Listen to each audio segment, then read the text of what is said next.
What's up, y'all? Welcome to another edition of Artist to Artist. Sounds so goofy. Guys, I'm so excited for today. Okay, so to be fair, I'm excited every time I do this because I'm talking to somebody like I'm enamored with. I love other artists and I love getting into their brains. I love when they let me into their brains. So it's an honor. Today we're going to be talking to Miss Ciara Elle Bryant, who was so gracious to let me in her amazing show, VIVRANT THANG, with me, her, and 10 other artists. But other than that, she got like hella stuff going on right now. So she is booked and busy. So as you know, we're going to get all up in her business like we always do. So let's get her on the line. Let's see what's about to happen. Oh my goodness. There she is. What's up, girl? Can you hear me? I put my headphones in, so I got you. Okay. So am I like super loud in your headphones? Can you hear me well? I can hear you. You're not loud. I mean, what is loud? Because I feel like you sound normal. Okay. I don't know. I can get kind of loud, so I don't know. I was just checking. No, you can be loud. I don't care. I mean, it's us. Let's do it. Well, thank you. Thank you so much for coming on today. I know you had a lot going on today, so I appreciate it. Yeah, it was a early, long day. I haven't, I've been up for like probably like 27 hours now. But Oh, no. yeah, it's the life. It's the life. I mean, it's the life. But yeah, I've been up since yesterday, and this morning we were on Good Morning Texas, talking about the Mhm. show. Talking about, And I'm sorry. So you were on Good Morning Texas this morning. Watch me do this. Talking about what show? Sierra, what show were you talking about? we discussed Vibrant Thing, the show that I curated, Same thing. and you with the accent, curated, and that you were Right. in. And yeah, we were on Good Morning Texas, and we've had a lot of hits via the 500X website, my website, and Instagram. We've been getting some little exposure real quick. Yeah. Since 9 a.m. this morning. So I'm like, oh my God, like this is We be getting some crazy. cute looks. I mean, like some Right. cute looks. Right. You know, we right up in the Dallas Morning News, RSC, glass Last tire. You know, tire. I'm in there looking at all. I'm like, oh my goodness, oh my we goodness, we oh my getting there. goodness. We getting there. Yeah, we were Glass Tire was one of the first publications to talk about Vibrant Thing. As well as me even being in the Nasher. They were like the first people to talk about it. But yeah, today we Shout out to had Christopher Blay, right? a what's up, Peace. Chris? You know, Shout let out me to Miguel Perez for that Miguel amazing article Perez. about you. Yes, Shout out to Christian Bruno. yes, Who they else? came through. They came through. Lisa Salinas, Mia Estrada. Those are some of the writers that I've been, communicating with since, the Nasher to now, and they have been showing up for us. But I really want to like Miguel did an amazing job, and as much Yeah. as I wanted to talk about, the show, it was really based on like my practice in general and why I do some of the things that I do. And Miguel made that a he beautiful he piece. got it. Okay, like Uh, do you understand? Mig- He got it. I was on that article. I Miguel was like, made that yes, amazing. Yeah, I was like, I mean what I said. Okay, so I'm going to tell everybody a little bit of our business. So, y'all, we got this group chat ever since the show been going, talking to each other, which is so fun in itself because all these personalities. But hey. when I read that article, Miguel Perez, let me just tell you, I was like, Ciara, you got to take Miguel to Brahms and get him a sherbet freeze. You know, like he deserves this is work. He deserves. Okay. He deserves. Like I had such a great experience working with Miguel, and we've been. He interviewed me technically twice. So right when the national happened, and on Monday, this past Monday. So he has been with me for the last month and took his time and wrote this beautiful article about me, but also his beautiful article about Jamie Holmes, who, just got collected into the DMA. And Yeah. that was a beautiful piece as well. So I'm just like, there are people out here that really care about storytelling. And they deserve all the Brahms. They deserve All all the the Tony wrong. All Jones, the treat Keith treats. Slater. They Okay. deserve the Christopher Blake. All of champagne. y'all. Like, you out here Like, writing these good pieces on us. You know, when they get the show, when they get, the aspect of you as an artist, I felt like he got what you are trying to say in the world. I was like, yes, for the listening. Okay. So, Miguel, if I know, she don't I take you to go tried, I get your sherbet freeze, like I will pick you up with my mask on tried. and whatever No, you want. If I you don't want really, that I sherbet really want freeze, to I send can him get some this stuff. limeade, like whatever you want. I want to send him, I want to send him, an extension of gratitude, whether that be like, I don't know, some cookies or, you know, a love basket. I call it a love basket, but like a fruit basket. Yeah, Whatever, a basket of gratitude. I want to send him because that is one of the best experiences that I've ever had as being an interviewee, but also like to see a publication that really understood, the work and the strength of what it is to be Black and female and queer and an artist right now. So love exactly. him. So excited. So today's So been a let I crazy mean, day. yeah, let's talk about. So you were on Good Morning Texas this morning. This amazing article came out on Art and Seek by Miguel Perez and the other wonderful writers who had a lot of press. But let's rewind it, okay? And let's talk about the genesis. We keep talking about Vibrant Thing, the show that me and the other artists and yourself are in. But let's rewind it back to before this happened. Mm-hmm. And let's rewind back to the beginning of why you decided to make that amazing installation. I'm going to rewind some more too, because I'm going to get in your Okay. business. Okay. So, for you guys that don't know, Ciara had this amazing installation at the National Sculpture Center. She actually had another show before that was like, Oh oh, yeah, it was, the original server at Exovo and Sweet Pass. Yes. yes, yes, it was all the things. Like I got in there and got all the way in my feelings. Crying, Yeah, crying. I was emotional. I felt seen. I felt happy. I felt a lot of stuff. I felt. And I think it's so important because you are representing for our culture. People like to use that a lot, like the culture I'm representing.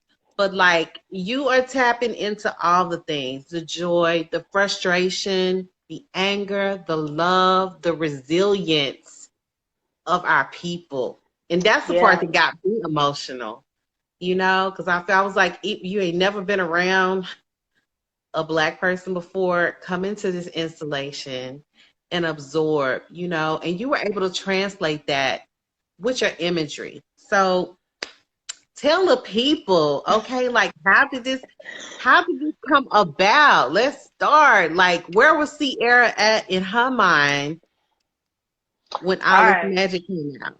I'll put it on you. So I was Well, server came about because I was doing my MFA at SMU, and it was very tumultuous. It was excruciating. It was depressing. It was a lot of things that a person should not have to go through. And I'm basing my experience off of, some other institutions, as well as making art in general should not be this hard. So, at the time when we decided that we were going to have a show outside of SMU, my idea was to talk about what the effects of redlining and systematic oppression was. And I was so tired of talking about it because it is a lived experience. I am still living that I didn't know if I could physically do it. So instead, I ended up talking to my committee chair at the time, who was Melanie Clemens, who super, super, super supportive of me and loves me, and I love her. Um, she said, do whatever you want. It's your show, it's your thesis, do whatever you want. And I told her, and I was like, I'm going to do my digital archive. And she's like, okay. And she said, okay. And I said, all right, now what does that look like? And my digital archive for me is, having a Pinterest as well as a Tumblr, YouTube, all these moments in like actual apps or, website hosts that save data. And all the data that I was saving were things that related to my experience of being Black, or what I've seen growing up as being a Black woman, or what Right. molded me to be a Black woman. So that's where some of those images came from, some of the audio came from. And I was just like, it's a visual bibliography that normally exists in the digital world that I want to put in a physical space. And what does that look like? And I made Server because I understood that it was serving a purpose to me as an archive, but it was also serving a purpose to other people as seeing themselves in a very different way. It wasn't a direct representation, but it was all the things that are layered that makes Black culture, or influences Black culture, that influences every other culture, because everything is stolen from us, but we ain't gonna get into that just yet. Yes, we're But not gonna get into that. Shit. yeah, but that is where Server came from. The mom came from, and then Server Extreme Revolution came out of that practice of saving and archiving, but then talking about specifically COVID and the effects of the pandemic on Black and brown bodies and what that physically looked like. As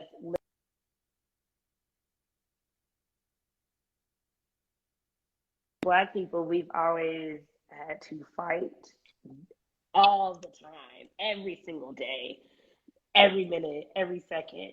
So it's a revolution at this moment because other people are aware. Um, and Yeah. Server Extreme Revolution at the Nasher in the Window series was a glimpse of what I was feeling during the last 6 months. So from March 13th to now, well, I'm gonna say until the end of July, was shown in that piece, and it really is frustrating and exhausting to think about. Like, oh, I can only show X amount of stuff, but it's just like this is a glimpse because these people will Exactly. never understand this because they're not living my experience.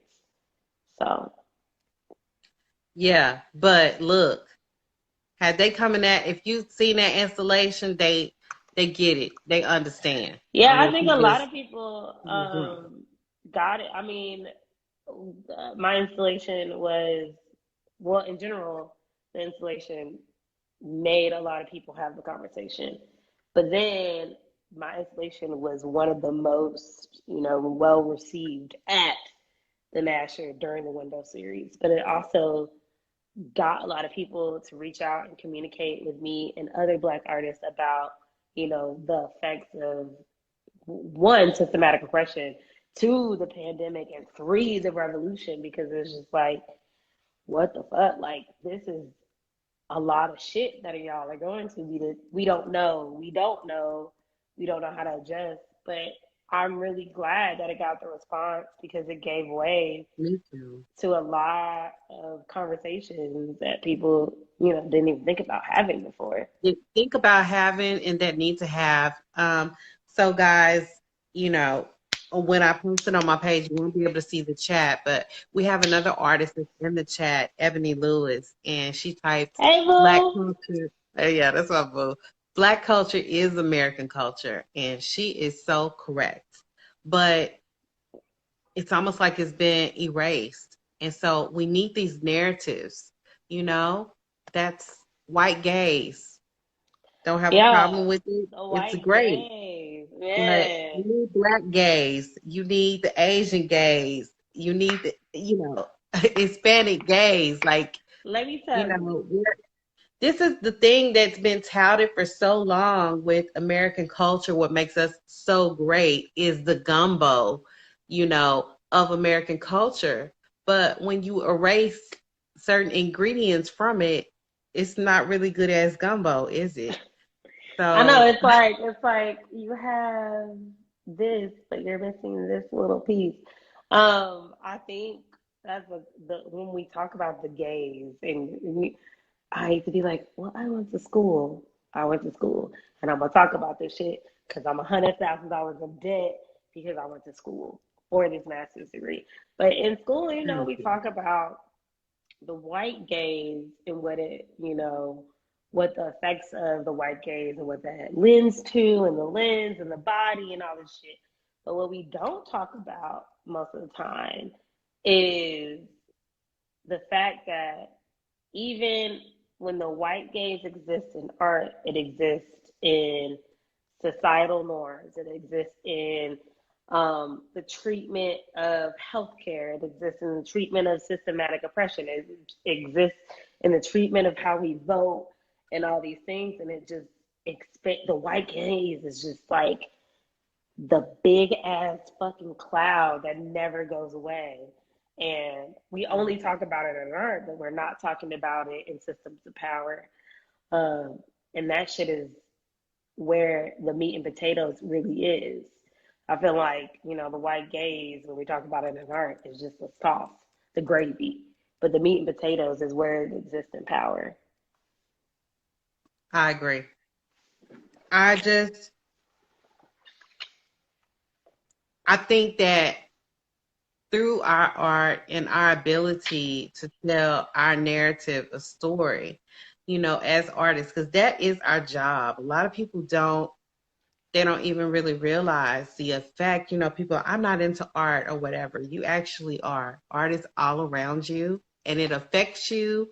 It affects how you think, and why you think the things that you think. So, as artists, it's very important to have something other than the white gaze. And it's important for people to know how only looking through this one glass is affecting people of color. We have to Yeah. go through the world, and I just think that your show, both of those shows, encapsulated that.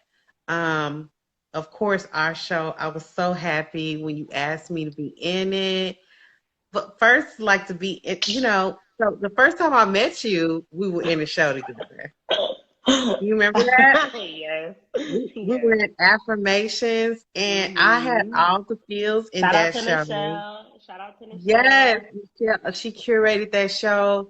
It Yeah. was so amazing. The energy was so amazing, and you came into the room and you got the clear narrative of what she was trying to say. And so it's the same thing with our show. I feel like we are celebrating the resilience of Black people and the joy that we encapsulate even in these horrible, horrible ass times, like horrible. It got a little personal for me. Horrible. Horrible. No, I get it. Like, I get it. I mean, every time I think about, you know, what Vibrant Thing is, and what it can be, uh, what it's going to live on to be. I keep coming back to this moment of what is living, no matter what time of day, no matter what time of generation. It is current, and it's like the mode of existing. And in my graduate thesis, I wrote about being Black as fuck. And being Black as fuck to me was being resilient and being able to bend and move and repel all this stuff and just literally still existing. And I think that is one of the things like I haven't really talked about with Vibrant Thing, but Vibrant Thing is Black as fuck because it is resilience and it is the persisting of living and it is the nutrition and feeling and feeding of self. Um, and it grows. Uh, I'm I'm grateful that I got 11 of y'all. It was supposed to be 15 of y'all, but I got 11, and I'm still like I got 11 because y'all are so fucking amazing in each facet. And I talk about this all the time. I'm like, this is a range of what Blackness can look like. This is a range of how we are existing. This is not even a full range. This is only 1/3 of a range of what we can do and what we can talk about and what we can shed light on. And, I wish I had more. I really do. I sit here and I'm just like, damn, like, imagine the people that, couldn't be in the show and current like because they had other things going on or they just couldn't get back to me in time. Like if I had 3 or 4 more people, what would the message be then? Because that's a depth of what's happening. But I'm so grateful for y'all for saying yes. I'm also like, we did that shit. I mean, We did that shit. we did Okay. that shit. It's a mini version of what could be, what can exist, and I'm just like, what else? Like, what else? Because y'all are so talented in your own right that I'm just like, well, damn, this is just It's crazy, and like I'm excited about it. I was excited about when you were at the National Sculptural Center because I was like, oh my God, because where it's sitting, it's like bam, you know, yeah, and these big, beautiful open windows, and you just like a gaze. Like I felt like I was like they, people, from other nationalities, they get to gaze into, her life, a Black woman's life, like, and get into it. You get to get see another into it. narrative. This is interesting. Like, I want to encourage people of all colors to come out and see this show. Okay, it's Yeah, Black artists, but it's not just for Black folk, man. it's Liberate not. yourself and come out and see some shit, like stuff you've been missing. Like Dallas is so full of so many talented people. The art scene is ridiculous here, but people don't know. Like they don't know exactly. So Desiree's in the room. She's like, it made me cry. Hey, I was boo. like, I'm glad I wasn't the only one. Like I mean, I Sierra had a probably lot of like, all this people. girl do is cry. Like I was like, All we do is cry. I mean, and it's I feel cry. like it is cathartic and emotional because it is our lived experience. But it's like, and I keep coming back to my thesis and my shit because that's what all I did for Very 2 years. excited. Yeah. But I talk about this Nina Simone song called Images. And if you look it up on YouTube, it's a beautiful song. But the lyrics are basically referencing not knowing your beauty because you don't have a reflection. And when you don't have a reflection, you don't know how beautiful you are. Um, and that really molded a lot of things for me because I understood how powerful imagery can be. And I mean, you don't have to physically see yourself to understand that is me, but you have to see somebody that has just one tiny characteristic of you to understand that is you. And that song really still to the, like, I remember hearing it when I was a kid. I was like 6 or 7 when I first heard it. And like, I'm 30 now, and that shit still resonates with me. It's just That's like what you. seeing my image over and over again, and what does that mean?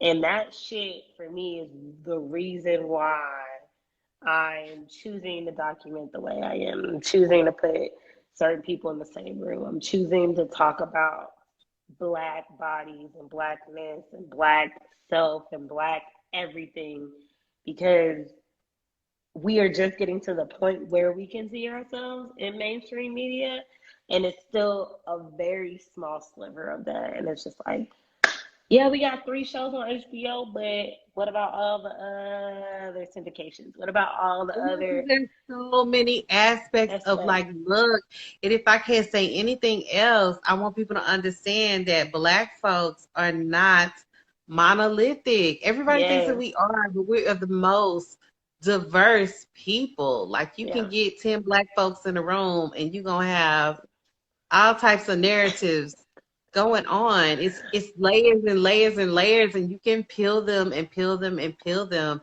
and it'll yeah. still be some dope shit to talk about, you know? Yeah, I mean, I think about, me and Jaleesa, who, was one of my best friends, who's also in the show, who also is I like love her. really, really near and dear to my entire being, especially while being in grad school.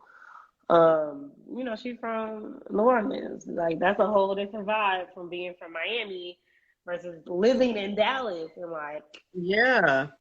even our shared experiences are different. Like, I love when me and her can get on the phone and just be like talking, and then we both bust out in a fucking song. Like, we have a moment pretty much every day where we start singing to each other, and it's just like we both will like jump in, and I'm just like, that's a shared experience. But I understand, like, her views of fucking Nike versus Polo is different from my views versus like me going to learn about Texas history because it's poignant, and her being like, fuck that, I'm gonna talk about the Black Panthers. It's like, which I'm also, power to the people, Black Panther full game, resilience as a motherfucker, but our experiences are different in that.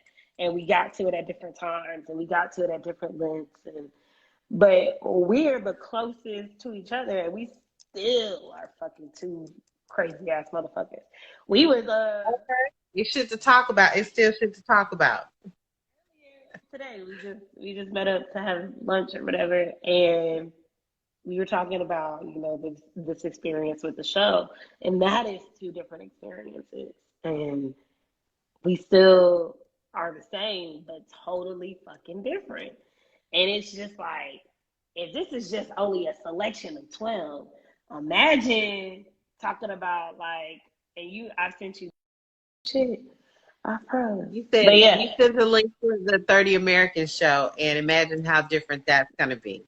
yeah, man, that's 30 different Black artists that have ranges in their careers. But then, like, most people don't know about 30 Americans. Like, very, very few people understood that that is a traveling show, and that show changes in every single location that is at.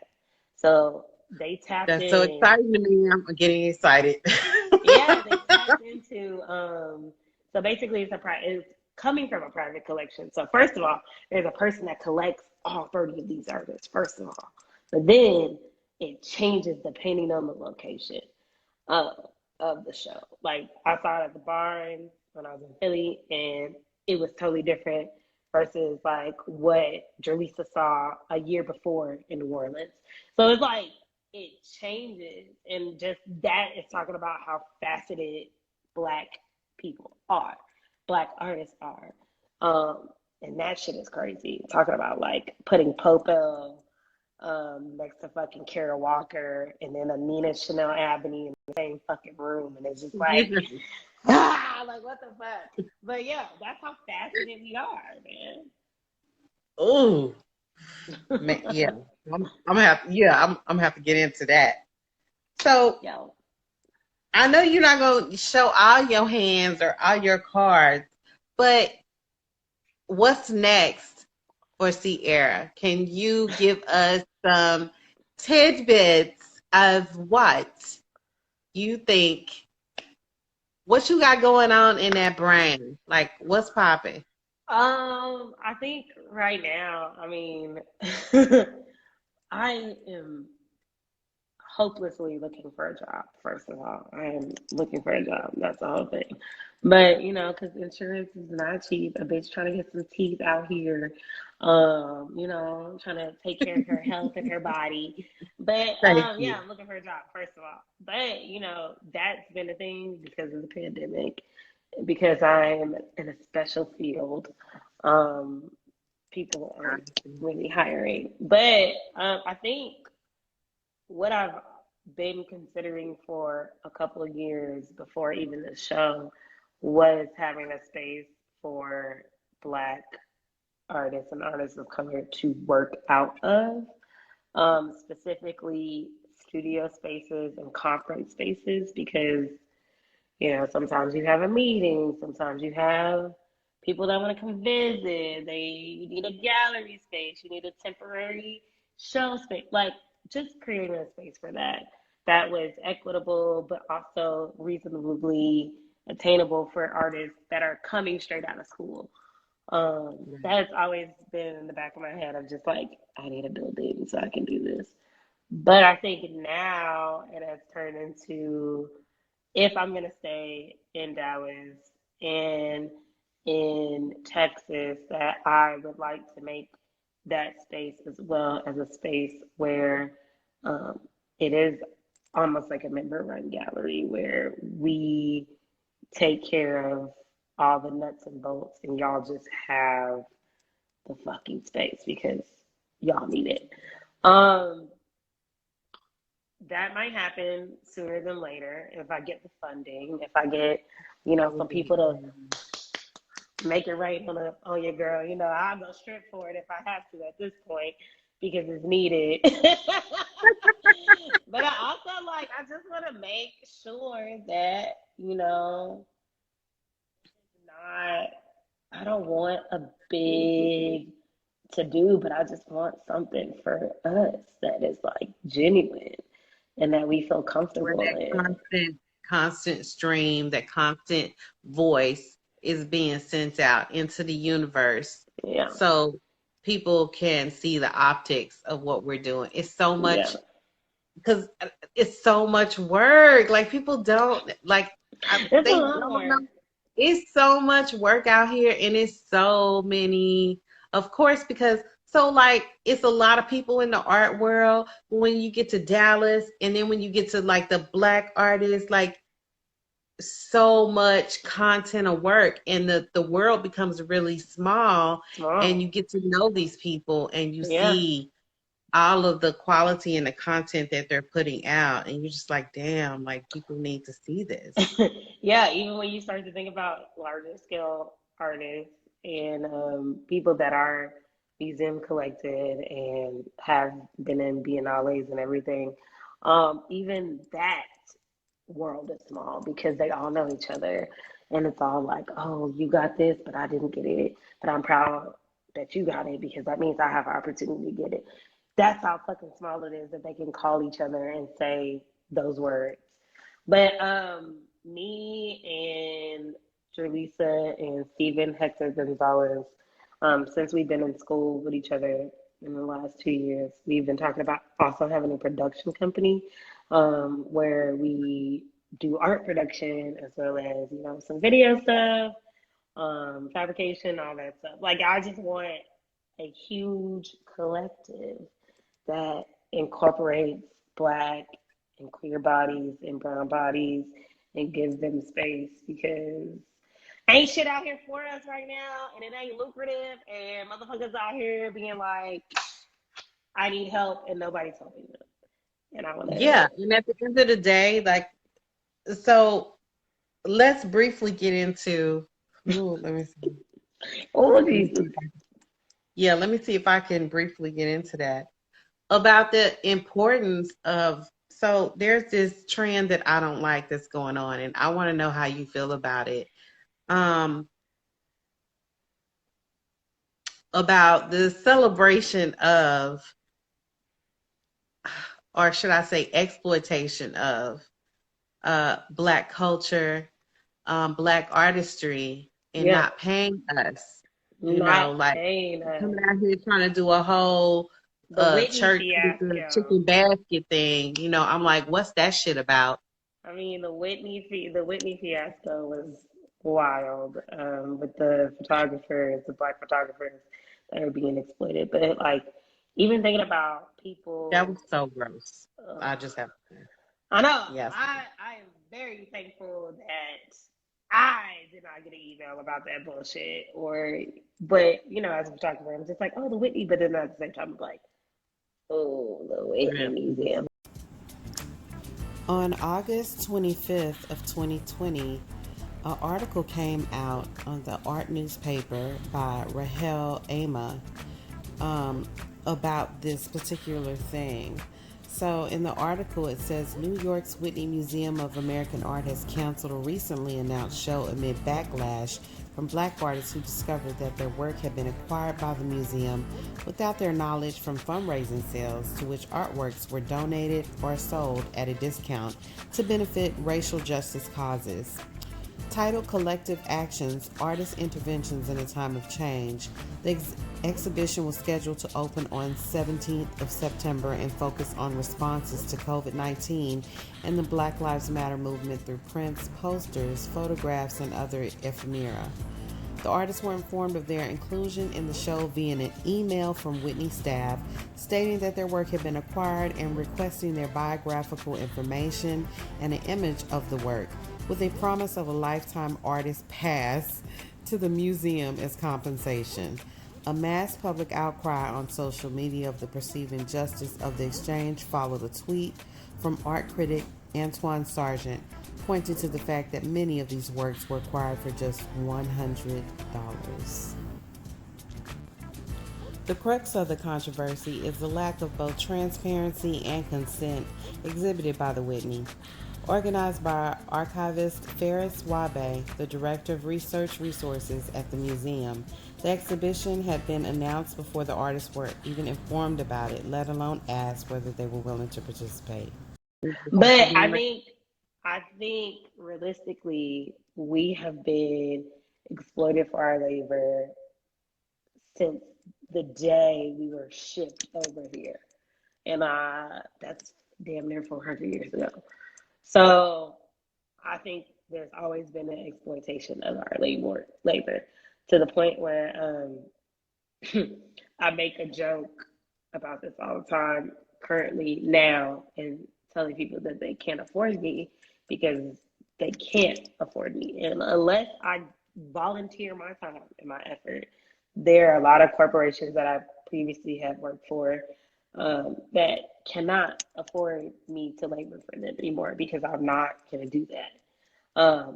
I deserve to be paid at a specific rate. You deserve to be paid at a specific rate. Jazz deserves to be paid at a Desiree deserves to be paid at a specific Ari, rate. Shonda, Jeremy, Ari, Shonda, Xavier, yes, David Teresa, Jeremiah, everybody needs to be paid at a Elizabeth. certain rate at this point. And if you're not gonna do that, I should have a choice to be whether if I'm gonna volunteer my time or not. Um, and Because that it shit is, takes so here's the thing. It takes real things, yeah. okay? We're not, I don't, it's not Toy Story. Like It's, we don't go back in the treasure chest I'm gonna go to after sleep. you get through playing with us, okay? Yeah, It takes real things for us to live, like air and water and food and sex and food and and sex. sex and food. And You sex. know, but all these things, but also we need those things. Like it's hard to be thinking about creating these amazing pieces and really delving into creating conversations for people and representation when your belly is growling. That Right, part, or when you're worried about how you're gonna pay your rent. right. I mean, I think a couple of people that I have worked for in the last 2 years are starting to get that I'm going to demand more if they want me to work for them. But As you should. I mean, come on now. Let's go. I was in the ashtray. I can gloat now and be like, I was in a museum. But I mean, all that to say is just like, well, shit. You think this shit is free? Intellectual property is not free, money. It is not free. It took me. That part. It took my whole life experience to come up with this idea, and you gonna give me a fucking $200 check for it? For what? No. Give me the $3,000. Give me $3,000 for a sentence and give me 30 for a whole idea. Don't come with me no bullshit. Cause it's not worth it anymore. I deserve more. I did not waste 2 years of school to not get paid. I did not waste my whole year, 10 years of my 20s, not having experiences to be this better artist to not get paid for it. Pay me. Motherfucking pay me. Pay me, pay y'all. Pay homie over here and homie over there, because pay it. Pay it. Cause you paying the other homie over there and the other homie over there. But you ain't paying me. Yeah. And one of my he's my mentor. He's also somebody that was on my committee when I was at SMU. Nugent Smith, he always brings up the fact that me talking about Black culture and what that looks like. He always brings up the fact that we are the lifeline to any industry. So automobiles, food, fashion, we are the epitome of trendsetting and trendsetters. We start talking about a certain car, niggas gonna go buy that car, prices gonna go up, value's gonna go up. We start wearing Gucci again, motherfuckers start buying Gucci again. It's fucking crazy how powerful we are, but we're not getting paid for any of this labor. I know. I saw this commercial it was 57 seconds, so I remember. And they had all these Black celebrities talking about, if you love our culture, love us. You want to absorb everything that's us, but you don't want to show us the respect that we deserve and pay us, what we're worth. So I'm hoping that, people got a little time now. We've been through some horrible things collectively as Americans. It's like the American Horror Show. As far as I'm concerned, we're going through some stuff, but we've had time, in this pandemic to talk about some deeper things and not just be surface. So I hope that we won't go back to our regularly scheduled programming and, keep that at the forefront, about what it means to be a person of color here in America, what our daily life looks like, and move forward and do some better things. I'm here for that. I want to see what it's going to look like. What is the trajectory going to look like? I keep saying, which this is my realistic self, being it's gonna take 10 years to see any change, which realistically it is gonna take 10 years to see a fucking gradual change that is minuscule but effective. And that's the point, that it's small but effective. We can change certain things, but it's is it gonna be effective? To see long-term effects of things is gonna be 6 to 10 years, right? So that's even talking about administration, as well as institutions, and the people in power in general. It's gonna take that long. Can I wait that long? I have no choice but to wait that long.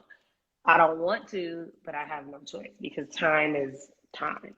But I really think that there are a lot of us finally making enough noise, as well as making our own paths, that eventually we will usurp that power and start doing what the fuck we have to do to, you know, get out here and do the damn thing. Because, like, there's I no don't know. other way. There's no Like, other I way. know you trying to be a realist, like with the 10-year thing, but I'm kind of like, like now, like right now, within the next year, people make things harder than what they have to be. Like Yes, yes, I have they spoken do. with my allies, and they're like, well, what can I do? I was like, well, the first thing you can do is whatever it is that you're in control of, whatever genre that you're in, let's just keep it real fucking simple. How about, so let's ballpark it because it changes. I'm not really certain. Let's say Black Americans in America, we're what? Somewhere between 12 and 14%. Let's just go with the even 15%. Okay. So if at your job, in every department, not just the lower levels, but in Yeah. every department, you get a good 15%. Have 15% Black folks. Okay. We're not asking you to just go out and just hire some Black people. We just asking you to look for qualified Black folks. And I don't want to hear that shit about, oh, it's not no Black folks that's qualified in this That's a genre. We lie. can do the That's a damn lie. thing in every genre. And you can take that 15% of whatever that is, of what you need in that department. You find out that number, you have that, so you got half Black men, half Black women. Bada boom, bada bang. Okay? That part. Like that's I what the do. fuck you Yeah. do. That's That shit that's is that not is how you do hard. it. That is how you do it. But it is hard. It is hard. And now I'm You only know. saying this because I've had the corporate job. But not only did I have the regular corporate job, I also worked at Nordstrom. Shout out to them niggas. They fired me. Actually, I quit. I quit because they were gonna fire me. but anyways, but even in my position, I was in a management position and they did not want to give me a raise. Mind you, I had tripled the numbers. I was overqualified. I was doing X, Y, Z, and the third, and they would not give me a fucking raise or a promotion to the point where my store manager blacklisted me so I couldn't move to a different store to get a promotion. It Like sounds very familiar.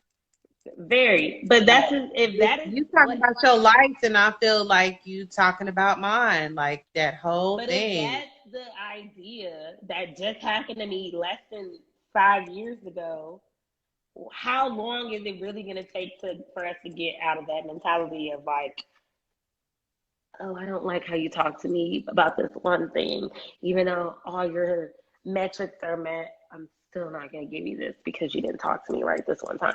Fuck you. Give me what I deserve. But it is gonna take. It's gonna take longer than we think. Like I know everybody is just trying to make these strides and little fucking black boxes, whatever. But until they literally start hiring people, specifically in the art world, on their board, in their education programs, in as every curated, in every as facet. So here's it. I'm putting it more out as like a commercial for our white allies and other people that are in whatever genre you're white in. We're adjacent. talking about art.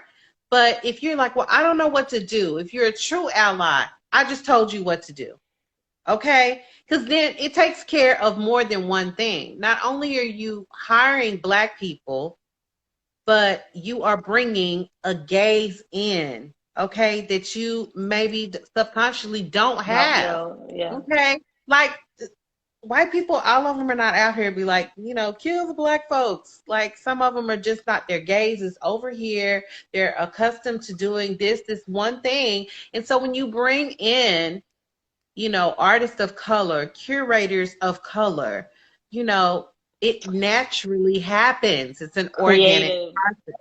create. And like, the one thing I do like about my previous job that I spent a lot of time and emotional effort in was we talk about creatives and what creatives of color bring to any field, any kind of capacity, is that we are so innovative and can solve any fucking problem, that in any field we can make the shit pop off, no matter what it is.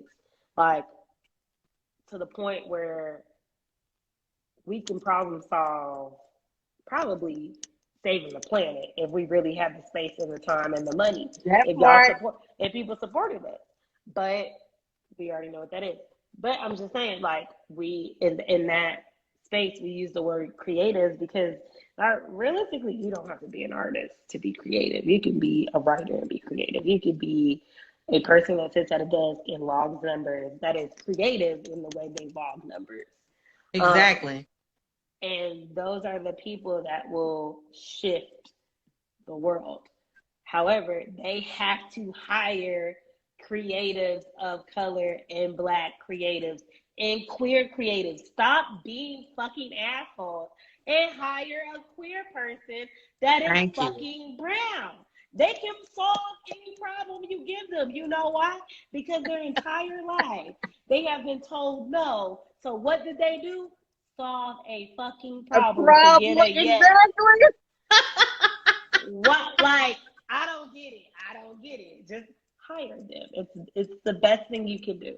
But yeah, give us the money, pay us, give us the time, give us a space to make a difference. If you give somebody at an institution, let's say SMU, we're gonna talk about my alma mater because it's my alma mater. If SMU hired 2 lecturers of color in the art department, that gives them opportunity to have more people of color come through that, you know, program, right? Thanks. With Right. that, that is a trickle down effect that will offer opportunities for other people to start programs that offer space for people of color, as well as offer money for people of color. 2 things that we need: space and money. To do what? Make shit happen. Because the only 2 ways you can make shit happen is if you have space and motherfucking money. But That people part. do not understand, you know, the tiniest things make the hugest difference for us It in the does. space. It does. Like I'm serious. Like I don't, I'm not saving saving the world, but I figured that part out. I'm a smart chick. I'm not the smartest chick, but I figured that part out. Just Yeah. look at it. Just do the numbers. Okay, white allies. I'm serious. In every facet, not the lower entry, not just lower, in every facet. And it Yeah. will take care of itself. I promise. Just let them fly and be free to go and do their thing, and it will take care of itself. But Yeah. that was The my biggest PSA for them. That's how I feel. yo, shout out to the allies that pull up and still care, and they're not only allies, they're also accomplices. And there's a difference. Ally is saying and doing things that are supporting. Accomplice will actually do the work, and create the space with their bare hands. Shout out to them. I got a couple of them. I got one that was in the room. Shout out to Melanie, you my boo. Uh, Yeah, but Melanie.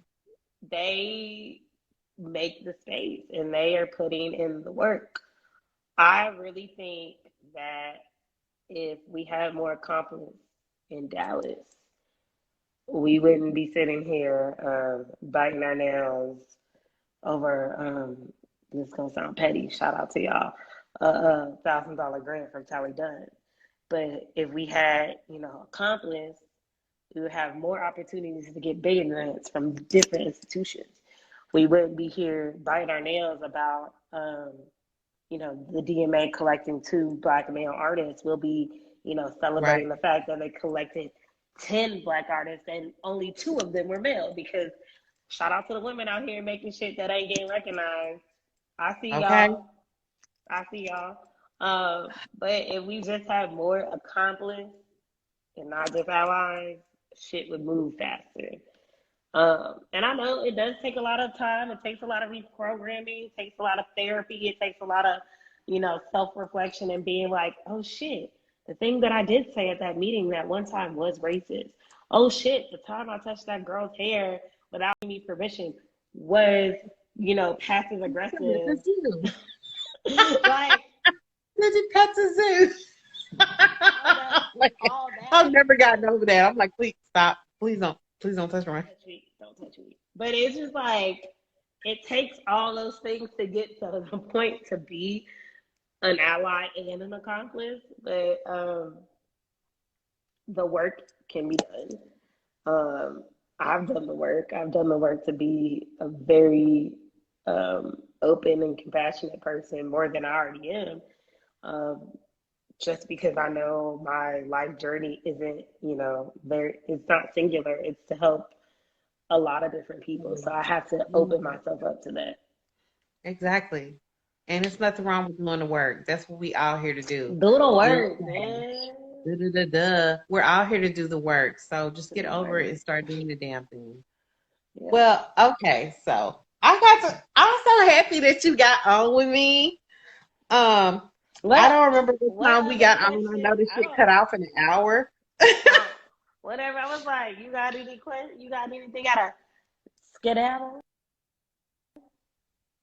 I have to skedaddle and go to sleep because I only had 3 hours of sleep. No sleep. Yeah, I got a meeting at 4, so I will not be sleeping anytime soon. But how do you feel? How do you feel about the show and moving forward? I feel the same way that I felt when I first met you. I liked you instantly. And I was like, oh, I met somebody understand me. We both had our girls on the glass. Like, I was like, kindred spirits we are. Look, so the fact that you reached out to me and allowed me to be in the show, I'm so happy because I was so enamored with your work and everybody else in that show. I knew everybody in the show except for Jerlisa and Elizabeth. Like I followed and Xavier. Yeah. But all of the rest of them, like I've been following them. It's like they're amazing people. Like they are out here doing the work, putting out the work. And shameless plug, I want to invite people to please come see our show, man. We got some fire shit going on in there. Pull up, okay? It's every Friday, Saturday, and Sunday from 12 to 5. You go on 500x.org. Make an appointment. It takes like 15 seconds. It's not, it's not it takes literally like a couple of minutes to fill it out. If you have your presets in your iPhone, it don't even take that long because you just I don't think it takes minutes. It'll autofill it.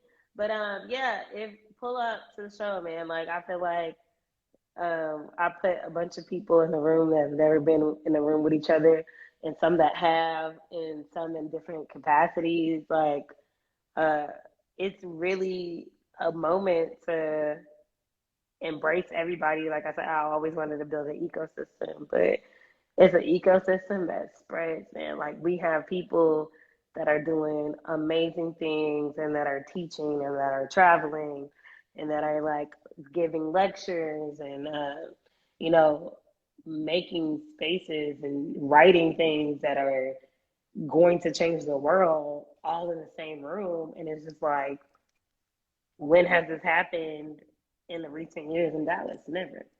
But pull up to the show. Thank you for being in the show. Thank you for having me on. Thank you for listening to me talk about shit. Thank you for telling me that I'm doing the best that I can, even though I feel like I'm not doing anything at all. Also, thank you for having me on here with my frizzy hair and my crying. Girl, hush. Thank you for being like a real friend and, supporting me and rooting for me, standing up for me, behind the scenes. I appreciate that. Yeah, I'm still trying to sell your paintings. I'm gonna sell one of them paintings this week. Like that is my goal, is to sell one of yours and one of LaShonda's this weekend. Like I have to sell one of y'all this weekend. I Like, wanna see who's gonna come through. I'm excited about it. we've had some sales. Shout out, shout out to everybody that has already bought a piece and hopped on it because they was like day one. Oh my god, like day one, first day we were I rolling, we sold a understand piece. why, because that show's fire. Like it's not no whack pieces in there. If I do say No, so man. myself. There nothing in there. I mean, my shit's not for sale, but everybody else's stuff is for sale. And y'all was hot dog. Like, I'm so happy. Anyways, all these other artists have stuff on their websites that are for sale, and they have other pieces that are for sale. So even if it's something in the show that is already sold, but you still want something from them, please reach out to me or the artist personally because they do have other works and they're fucking fire. Fire. Well, guys, it's about to cut us off. I didn't know the countdown would come. This is a new thing. So 10. All right. Guys, check out Ciara Elle Bryant. I can't wait to see what else she's gonna be doing. Thank you so much, sis. Thank you.